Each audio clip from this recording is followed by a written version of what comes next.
Welcome to the Impact Over Optics podcast, a place where real progress shines beyond appearances and distractions. Here, voices from across industries come together to share wisdom, stories, and strategies that remind us what's possible when purpose leads the way. Because true progress is not measured by how it looks, but by the impact it leaves behind. Let's get started. Welcome to Impact Over Optics, the podcast where we go beyond appearances and focus on what really moves the needle: authentic leadership, purposeful results, and lasting impact. I'm your host today, Jim Viscusi, and today I'm joined by Matt Kane. Matt is the president of Compass Ion Advisors, a financial advisory group. Since beginning at Compass in 2006, Matt's been responsible for protecting and expanding their mission, which I think is really relevant in our topic today of servant leadership. Their mission is to discover, plan, and invest for what matters most in order to free individuals and families to lead lives of significance and help institutions effectively support their missions. In addition to serving his client, Matt and his wife are the proud father of 5 boys. Matt coaches soccer for the Lower Merion Soccer Club and is an aspiring fishing guide. Matt, welcome to the show. Thanks, Jim.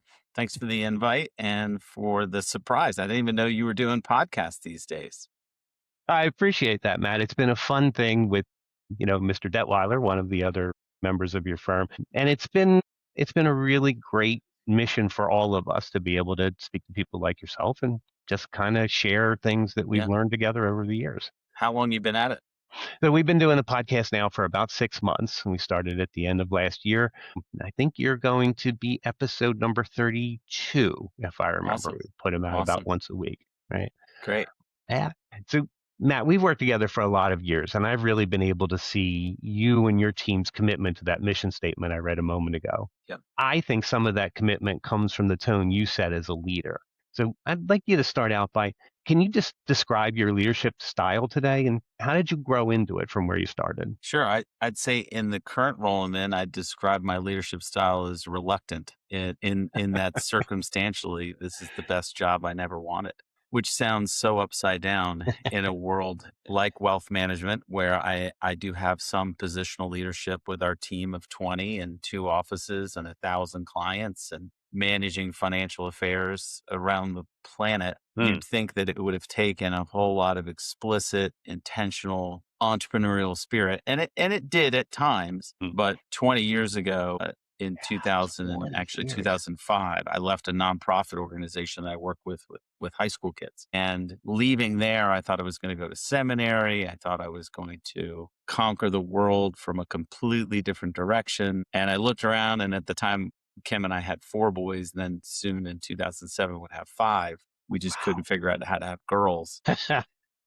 So it became obvious to me that the nonprofit road was not the finest way, at least at that moment, to pay for our mortgage and have health insurance. And so through just a variety of really incredible circumstances, I was connected to my mentor, Jim Baird, who taught me most of what I know in this business. And the item I needed to learn the most, and this touches on your question, like, what's my leadership style? I was afforded the opportunity to shadow Jim for the first 3 to 4 years of my career in wealth management. And when I say shadow, my first day on the job was meeting him in a parking lot up at the Plymouth Meeting Mall and going to a client meeting. Fantastic.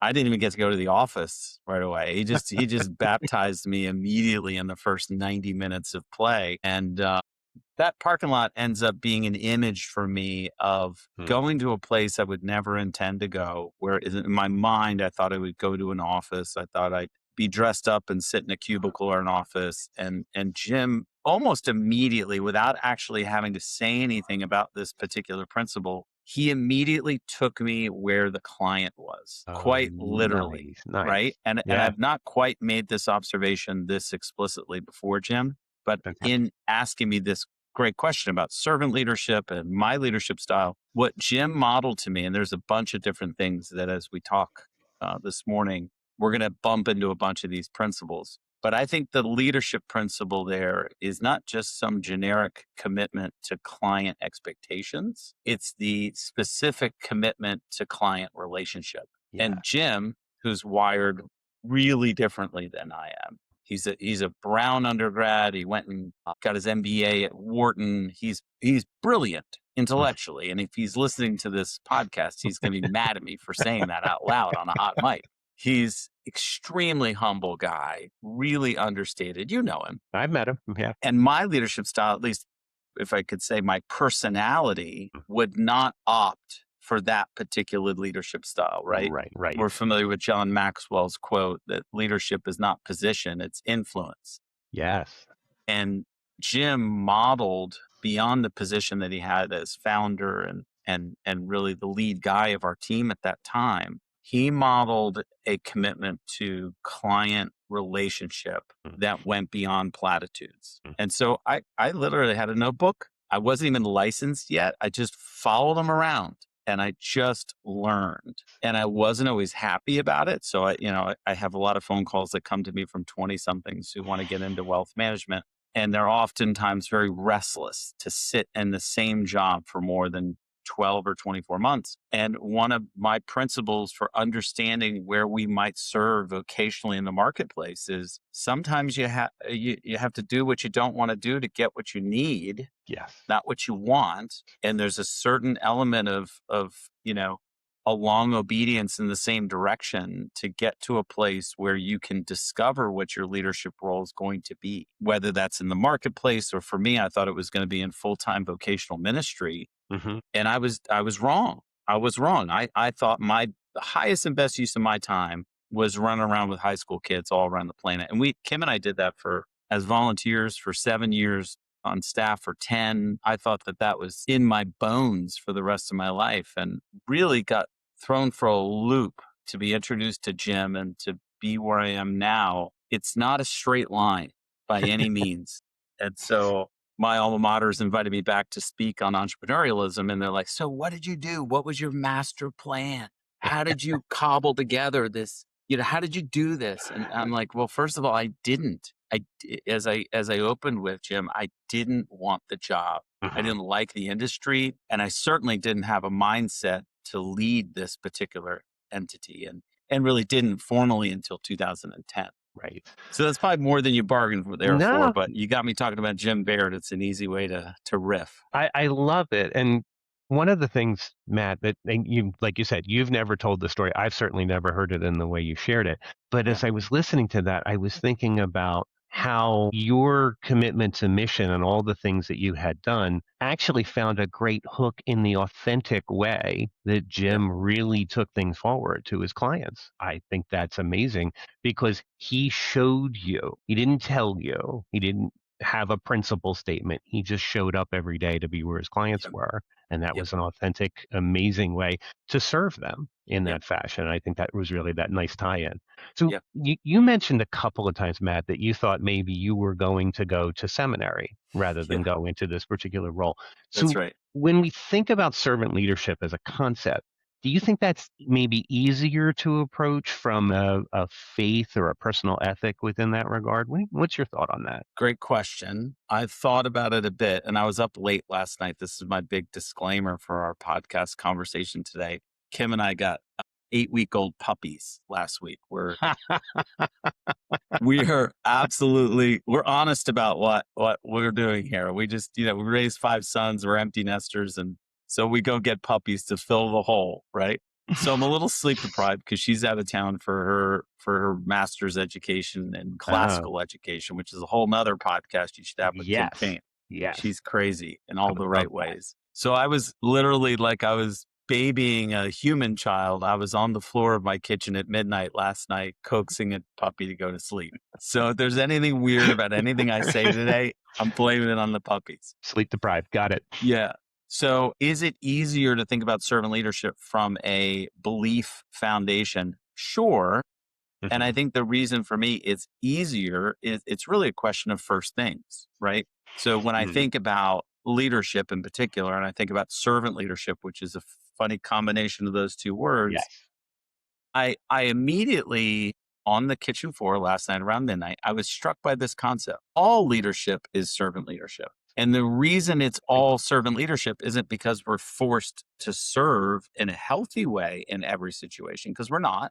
We have human agency. Mm. We have the ability to make really poor decisions. I think that the really simple concept I'd want to start with on servant leadership is that we're all serving someone or something. It's just a question of the quality of that particular choice, that particular vector to say my influence, my position, my leadership with any group of people, whether it's my family, my friendships, my firm, my clients, whatever sort of influence I'm harnessing, I am actually serving someone or something. And without getting too philosophical and maybe lighting a cigar here at the 10 It's o'clock hour, a little early. it's a little early. I think it's a fun sort of entry point into the conversation. So to specifically answer your question, yes, it is easier to come at it from a belief perspective because that's my foundation personally. Mm-hmm. But I took it further this weekend as I was looking at your questions and I was thinking about this particular idea, which you nailed it. This is an area that I loved thinking about. I love talking about it because my life has radically been changed by people who took servant leadership very seriously. Yes. And they didn't ask for my permission. They just lived that way. And that had a massive impact on who I was and who I am now. I think I can't think about servant leadership and compartmentalize that just with what I believe to be true theologically. I actually have to drop those boundary lines and say that if I'm in a situation where I'm uncovering an operational innovation in our firm, which happens quite frequently with all the change that's happening in the tech world, I think the same theological fabric that frames my view of being a servant and being a leader in the healthiest of ways, it shows up on a Monday or Tuesday morning in all the nooks and crannies of how I do what I do and with whom I do it. It's rather ubiquitous. Again, it doesn't need my permission. And the it in that sentence is what genuine servant leadership really is all about is relationships. Mm-hmm. We know the first principle in epistemology, which is the study of all knowing, is that all knowing is fundamentally relational. Yes. You and I only know one another because of our relationship. I didn't read about you for the last 15 years plus. I got to know you and Sandy. Yeah. And leadership, it functions the same way, just like language, just like cooking, just like joining a running club. Mm-hmm. It's all fundamentally relational. So my lens on this is deeply theological, but it's also deeply relational, deeply practical. Mm-hmm. It's in the language of outcomes. Yeah, you had a lot in there, Matt. I'm really trying to pull it in from that standpoint of relationship, your approach to relationship in that giving, in that, I want to say goodness, in this positive is probably the right way. I've always seen you approach relationships in a positive fashion. How can I help? What can I do? And absolutely, it feels fundamental and foundational in that whole servant leadership philosophy that you were describing. As a young leader, do you think someone can do this well without being mentored in this space or shown that example? No, I don't, because I know I can't. And I'm at the ripe age of 55. One of my good friends, his name is Bill Russell. He runs an organization that serves CTOs, chief technology officers of large healthcare organizations. And his tagline for his business is brilliant. He says, leaders in isolation are bound to fail. And when I heard that a few months ago, I was really struck by it. A, because I see it modeled in how he does what he does to bring CTOs together who are notoriously sole proprietors within very large organizations managing technology for these healthcare organizations. But I think the leadership, that particular principle applies to those 20-somethings who you say, hey, you find yourself in a leadership position, a small department, your family, wherever it is that you influence, where you have sway. I don't think it's wise. I actually think it's really, really unwise not to have someone in a mentor seat who you regularly go to, who's gone and walked the roads that you've walked. Can you learn without those things? You can, but you're going to bleed more. It's going to hurt a lot more. And I'm all for learning by experimentation and mistakes, but there's some mistakes that ought to be avoided. That are costly, for sure. Right. They're costly. You don't want to learn them that way. That's true in finance. It's also true in relationships and certainly in leadership. the amount of harm that you can potentially cause through those things. Yeah. It's funny, one of the things you said, and John Detweiler, one of our partners on the podcast, decades ago, when, John and I have known each other for a long time, but as he got a group of friends together, one of the things he was taught was always have someone in your friend group who's 10 years older than you Hmm. to show you the way, and always have someone in your friend group who's 10 years younger than Yep. you for you Yep. to be able to see and share those things with. And in some ways, as we talk about it, remember where we were, right? When we see leadership styles or questions or decisions along the way that have an impact. Because you're right, at the end of the day, one of the things that our leadership style gives us is this opportunity to share so that others may not suffer as much as we had to suffer through what That's we've right. done. Yeah. That's right. So let's flip that. What did you have to unlearn as a young leader? You're in the parking lot with Jim Baird and you're now following around with your notebook. You came in, you said, with maybe a jaundiced view of finance, but doing it more from a practical reason to be the kind of leader and father you wanted to be for your family. Yeah. What lessons needed changing in your brain? Lots. These are in no particular order, but Okay. I think fundamentally I had to unlearn my instinct to be a sole proprietor. Having my mom raise my three siblings and I by herself. I was, doing my own laundry when I was 8. I was really good at it. Couldn't match the socks necessarily, but I was good at it. I separated lights from darks. It was pretty advanced for an 8-year-old. For all that independence and self-sufficiency that got me through high school and through college, and without very much debt, mind you, and without very much support from anyone in my family who were capable of paying tuition bills on the main line in Philadelphia, I learned a certain self-sufficiency that was harmful. I thought that the only real person to be trusted in the things that mattered most in my life, relationships, finances, education, political views, theological views, and Western civilization helped me along in this, that I was quite literally at the center of my universe. Yeah. of my own little universe. And although I had been growing in my understanding of all things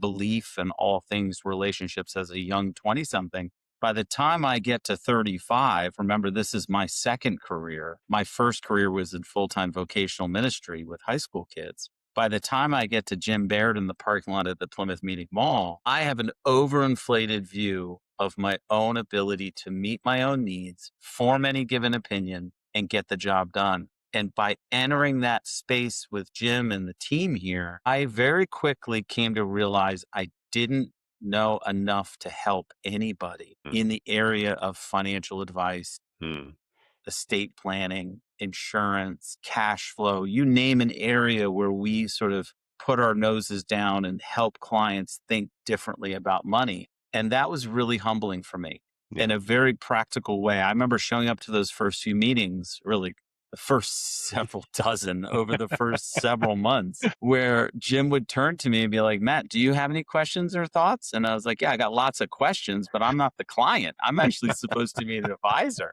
And I just, I'm writing down all these questions, and Jim would, tolerate me in the car ride home, being like, hey, you mentioned something about some risk metric in the investment portfolio, and the clients weren't the only ones whose eyes glazed over. I have no idea what you're talking about. So I think I had to undo the certain bravado of my leadership experience. I had, high school kids follow me around. I had volunteer leaders follow me around. Kim and I opened our home to people. We were kind of in the middle of all things. And then in the course of just 90 days, we make that transition. I get into the cubicle there in King of Prussia, right next to where the casino is. It's this corporate park. Yep. And I'm not in the middle of anything.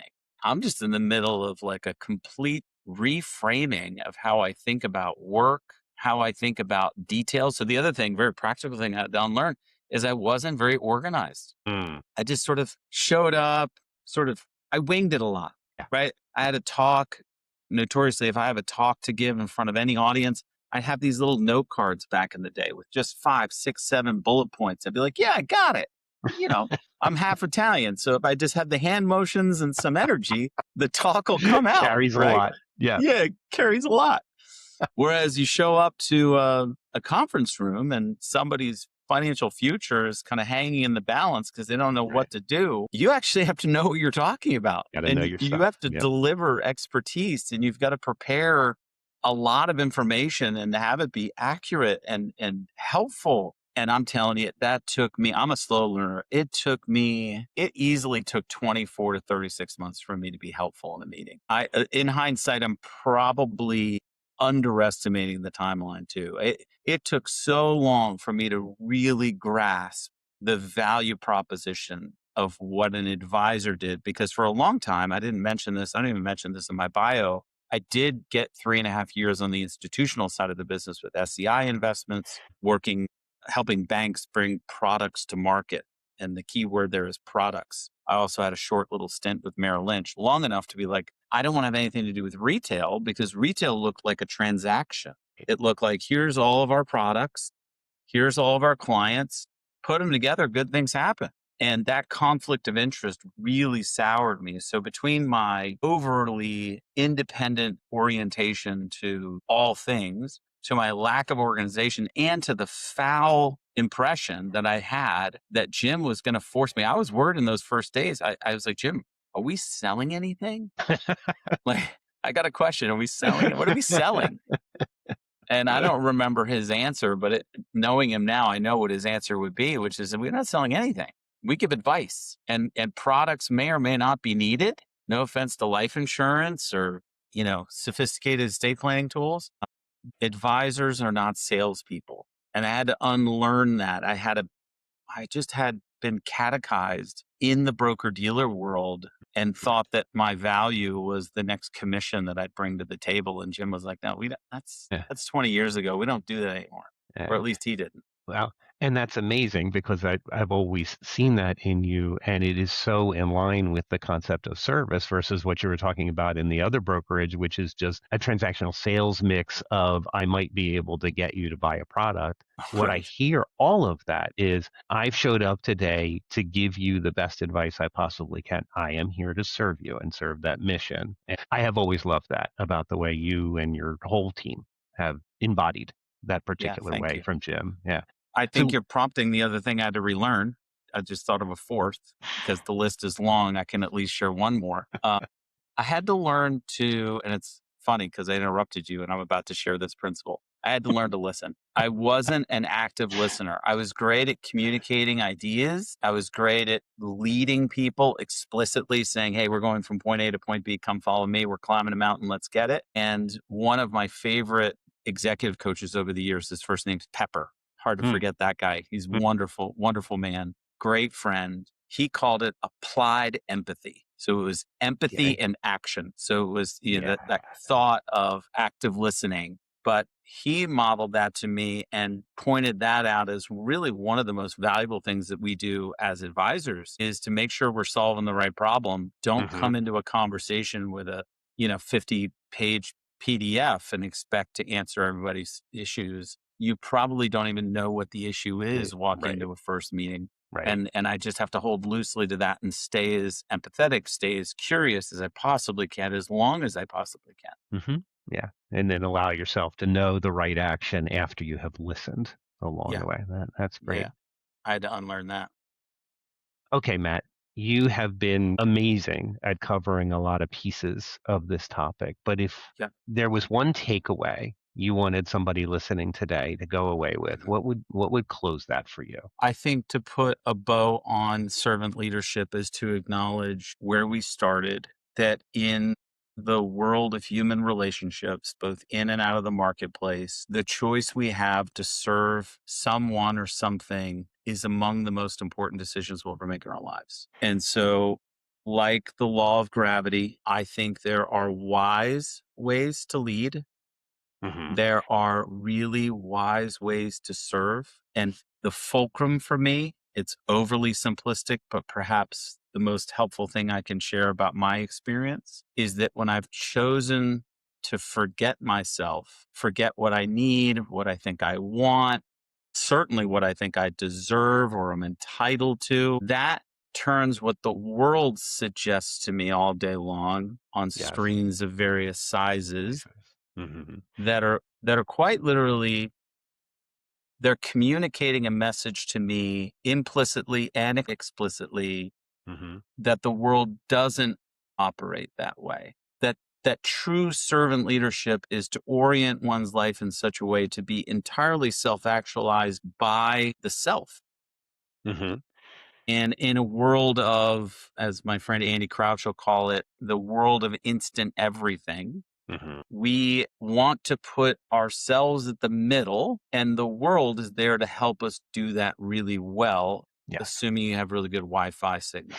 And so I think the people, the most spectacular leaders I've ever known, and the ones who've had the biggest impact on me, some of whom I've never met, but they've had a massive impact on me, are people who flipped the world's generic understanding of self first, flipped it on its head, and quite literally put self last.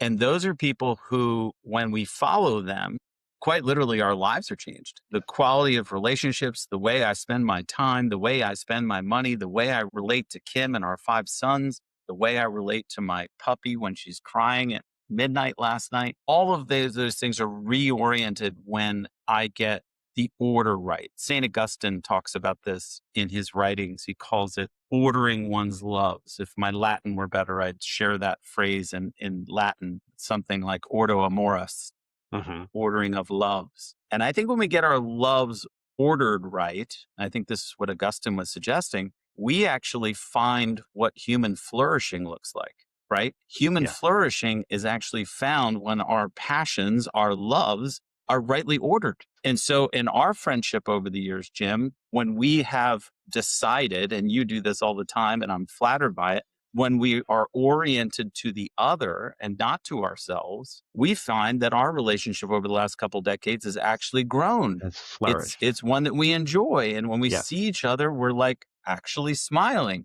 because we're not taking from one another. Right? We are giving.